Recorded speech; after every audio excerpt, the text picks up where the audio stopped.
네, 아직도 조금은 멀게만 느껴지는 미국 주식 투자 일단 한번 무작정 따라 해보면 그 길을 찾을 수 있습니다. 네, 미국 주식에 투자하는 가장 쉽고도 재미있는 방법을 이야기하는 이항용의 미국 주식 무작정 따라하기 시간입니다. 네, 계속해서 MTN 이항용 전문위원과 함께 얘기 나눠보도록 할 텐데요. 네, 오늘 방금 소개에도 나왔어요. 네, 반스도 얘기가 나오고 있고 네, 이제 노스페이스 얘기도 나오고 있는데 오늘 좀 책상이 복잡하죠. 네. 어떤 브랜드인가요? 어떤 많은 분들 종목인가요? 앞서도 저희가 해놨지만 지금 화면도 보여주셨지만 저희 노스페이스 모르는 분들 제가 그렇게 만난 적이 없거든요. 요즘은 그쵸. 약간 덜하지만 5, 6년 전에 보면 노스브레이크 때문에 등골이 휜다 하고 있고 정말 애들이 철없어서 그런지 매년 브랜드가 하나씩 바뀌잖아요. 번호가 그쵸. 바뀌면 매년 뭐 몇십만 원씩 사줘야 된다 그래갖고 사실 저 조카도 막 그래갖고 저희 처형이 속상해하는 걸 제가 진짜 느꼈거든요. 그러니까 그런 거에다가 요즘은 또 젊은 친구들 반 쓰는 거 진짜 많이 좋아하는데요. 맞아요. 바로 그 회사를 알지만 사실 듣다 보시면 있다가 야 그것도 얘네 거냐 하는 얘기 들을 텐데요. 그렇지만 회사는 모르시거든요. 그게 바로 그 회사가 VF입니다. VF요. VF 코퍼레이션 해갖고 심벌은 VFC라고 하는데요. 오늘 그 회사 얘기를 해드리도록 하겠습니다. 네, 여러 가지 브랜드를 가지고 있는 브랜드라고 들었어요. 네. 일단 대표적인 브랜드도 너무 많지만 일단 좀 더 구체적으로 소개 부탁드릴게요. 네, 그 말씀드렸다시피 한마디로 의류 제조, 판매 이런 쪽에 대한 전통적인 브랜드를 많이 갖고 있고요. 상식적으로 미국도 그렇고 유럽도 그렇고 뭐 루비통 이런 것도 그렇지만 결국 이런 브랜드를 갖고 있는 기업들은 처음에 하나를 히트하는 걸 만든 다음에 그다음 끊임없는 인수 합병을 통해서 계속 커가는 바로 그런 회사가 되겠고요. 그런 회사 중에 대표적인 것도 VF 코퍼레이션이 되겠습니다. 전문점도 있겠고요. 백화점, 체인점, 그리고 아울렛까지 할인점에서도 골고루 여러 가지 자기네 브랜드 전략들에서 하겠고요. 첫 탄생은 1899년입니다. 그 때문에 벌써 생긴 지가 120년이 됐겠고요. 또 아웃도어나 업무용 보면 아웃도어, 액티브, 그리고 업무용 복장, 의류 뭐 이런 것까지 다 하는 브랜드가 되겠습니다. 네. 대표적인 것들 많은 분들이 아마 나 저건 안 썼더라도 아마 요즘은 모르겠지만 저희 애들 학교 다닐 때 보면 중고등학생이 다 백팩을 다 이거 썼거든요. 바로 이스트팩이라는 거 뭐 많은 분들 아실 것 같은데 그것도 있겠고요. 그리고 젠스포츠 다 비슷한 거 되겠고 이런 것들을 하는 거죠. 예를 들어서 백팩 같은 경우에는 미국 그 수많은 땅덩어리 시장에서 55%를 차지할 정도거니까 압도적으로는 시장이 되겠고요. 역시 대표적인 성공 사례는 앞서 보여주셨던 바로 노스페이스인데요. 2000년에요.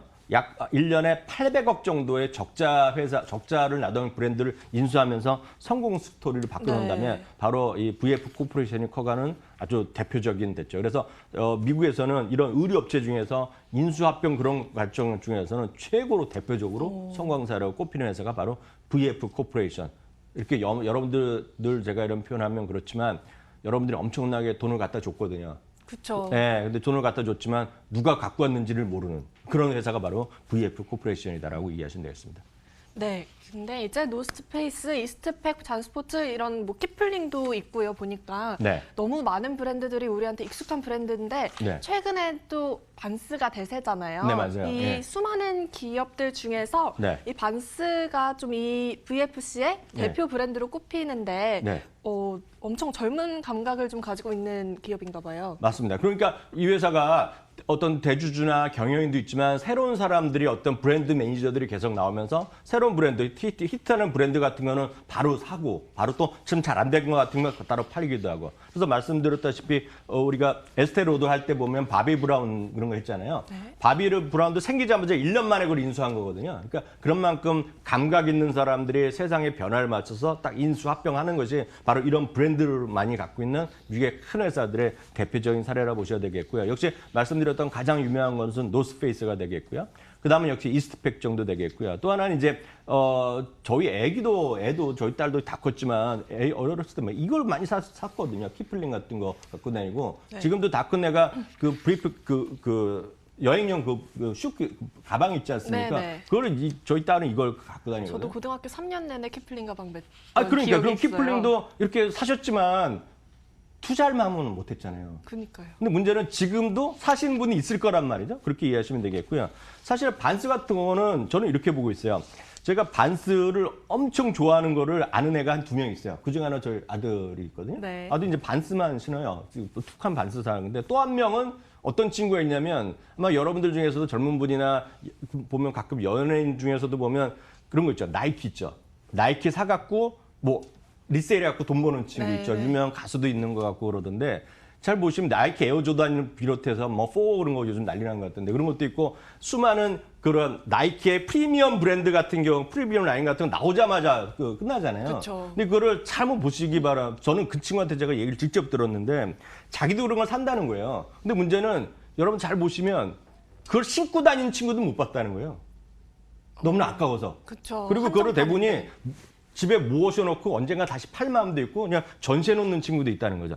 근데 그런 친구들이 제가 표현은 제가 뭐 100% 그렇다고 말할 수는 없지만 그런 친구들이 한 $70, $80 되는 이런 반스를 신는다는 겁니다. 그래서 반스는 신고 다니면서 자기를 표현할 수 있는 신발을 반스라고 얘기하고 나이키나 그런 비싼 것들은 그냥 투자 겸해서 모셔두는 신발. 그게 이제 그렇게 됐다는 거죠. 그러니까 물론 이제 반스도 진짜 좋아지면 그렇게 모아 갖고 가는 사람도 있겠지만 그것까지는 아직 아니겠죠. 왜냐하면 그렇게 여러분들이 모아서 나중에 리셀 밸류 있는 거가 되는 가치는 딱 하나밖에 없습니다. 한정 수량을 만들어야 되거든요. 예를 들어서 제가 상장 회사는 아니기 때문에 이 방송을 통해서 하긴 적절하지 않지만 레고 있지 않습니까? 네. 레고 테크 하는 친구들이 보면 두세 개를 한꺼번에 막 사거든요. 레고가 값이 올라가는 이유는 딱 정해져 있어요. 그거는 레고는 한정품 딱 수량 이해해서 절대 안 만들거든요. 그게 바로 나이키나 그런 레고나 똑같은 얘기다라고 보셔야 되겠고요. 반스는 아직 그 정도는 아니지만 말씀드렸던 대로 그런 한쪽에서 나이키를 투자하지만 자기가 신고 다니면서 자기를 표현하는 것은 반스다. 그런 관점을 이해하시면 되겠습니다.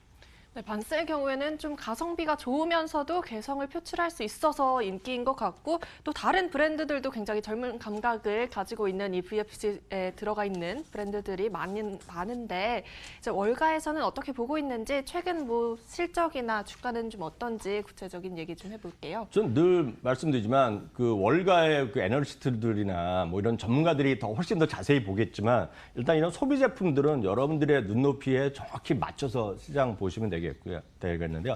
여러분들 근처 ABC마트 아무데나 가보시면요. 저는 딱 항상 그런 거 다 보고 다니거든요. 제일 많은 건 역시 나이키가 제일 많죠. 그다음에 요즘 아디다스가 은근히 많고요.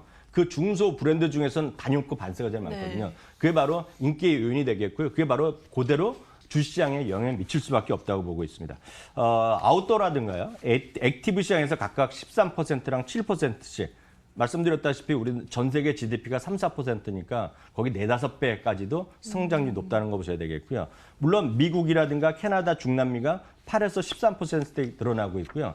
우리나라에서 특히 일본에서 인기거든요. 6, 7%씩 계속 성장을 하고 있는 거 보셔야 되겠습니다.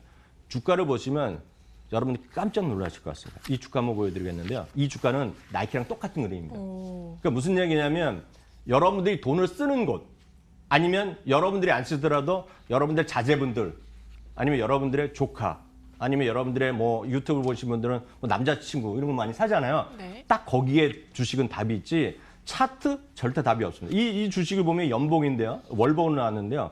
2017년 그때부터 사실 더 많이 샀거든요. 사람들이 보면은요. 네, 그때 보면 주가가 그때도 비쌌거든요. 그러네요. 주가 올라갔다고 안 사면 계속 바라보는 거고 제가 봤을 땐 지금도 비싸다고 안 사는 사람들은 2년 전에도 비싸다고 안 샀다고 보고 있습니다. 월가 매수 의견은 6명이 매수 의견, 3명이 보유 의견 갖고 있고요. 목표 주가 평균은 $101에 현재가 대비 10% 상승 여력이다 하고 이해하시면 되겠습니다.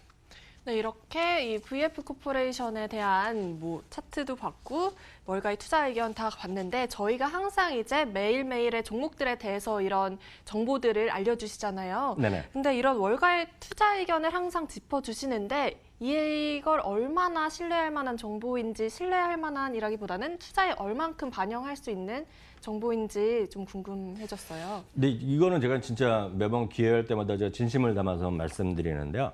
주식 투자에서 돈을 벌 수도 있고 돈을 투자해서 좀 손해 볼 수도 있겠지만 가장 잘못된 시각 중에 하나가 이거예요.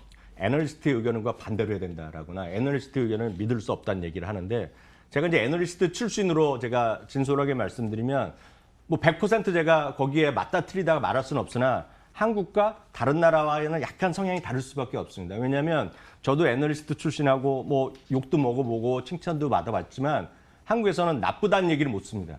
네. 말은 나중에 언론이나 저희 뭐 방송에서도 기자들이 한국에서는 나쁜 의견 없다고 그러지만 나쁜 의견을 쓸 수 있는 용기를 갖고 있는 사람은 10,000명 중에 한 명도 네. 없습니다. 왜냐하면 툭하면 네가 뭘 한다고 그렇게 쓰냐고 하고요. 쉽게 얘기해서 SNS 통해서 신상 털기 하나요? 예, 그런 거 있고요. 실제로 딱 이것만 보시면 되겠습니다. 엊그저께인가 대한민국에서 요즘 핫 이슈가 되는 회사가 하나 있는데 골드만삭스 같은 외국계에서 한 70% 목표 주가 내린 걸 제가 알고 있거든요. 그러면 바로 뭐 그 사람들이 공매도를 했느니 뭐 비판적인 얘기가 많고 실제로 무슨 일 툭하면 불려가서 혼나는 게 상례입니다. 그렇기 때문에 네. 표현은 제가 그럴 때마다 표현하는 건 이거거든요. 홍길동이요. 아버지를 아버지라고 말을 못 하거든요. 네. 딱 그 심리입니다. 대한민국은. 이게 할 수가 없습니다. 그거는. 그래서 그거는 투자 의견 자체보다는 제가 그래서 제안 드리는 거는 목표 주가 평균을 보셔야 됩니다. 그래서 목표 주가 평균이 쭉 올라가는지 쭉 내려가는지를 보셔야 되겠고요. 가장 쉬운 방법은 목표 주가가 한국이건 미국이건 좀 올라가는 쪽을 좀 쫓아가서 사시고 떨어지는 쪽은 좀 버티시거나 좀 보수적으로 좀 보셔야 하는 게 맞다고 보셔야 되겠고요. 그럼 미국은 어떠냐고 보면 미국은 절대로 목표 주가를 내리거나 투자하기는 안 좋게 보더라도 욕하는 사람이 없습니다. 왜냐하면 미국이나 해외는 개인들이 공매도가 자유롭다는 게 분명히 하나 차이가 있고요. 네. 절대로 신상 털기 하는 게 없습니다. 욕을 안 합니다. 대신에 그들의 의견이 틀리면 자기의 직장에서 잘리거나 네. 아니면 연봉이 깎이는 거. 그 외에는 없거든요. 그런데 우리나라는 아직 그런 문화가 투자에 대한 문화가 아직은 약한 것이 현실이다라고 이해하시면 되겠습니다. 안 그래도 저는 계속 이제 새벽에 하고 외신을 자주 보는데 목표 주가가 뭐 하향 조정됐다, 상향 조정됐다 이런 기사가 굉장히 자유로운데 말씀 듣고 생각을 해보니까 사실 우리 기업들에 대해서는 그런 평가가 자유롭지 못하구나가 다시 한번 이제 느껴져요. 네, 오늘 VF 코퍼레이션에 대한 이야기 나눠봤고요. 이런 투자 의견들, 월가의 투자 의견들에 대한 어느 정도 참고해도 좋을지 이런 이야기들 함께 나눠봤습니다. 지금까지 MTN 이학년 전문위원과 함께하는 미국 주식 무작정 따라하기 시간이었습니다. 좋은 말씀 고맙습니다.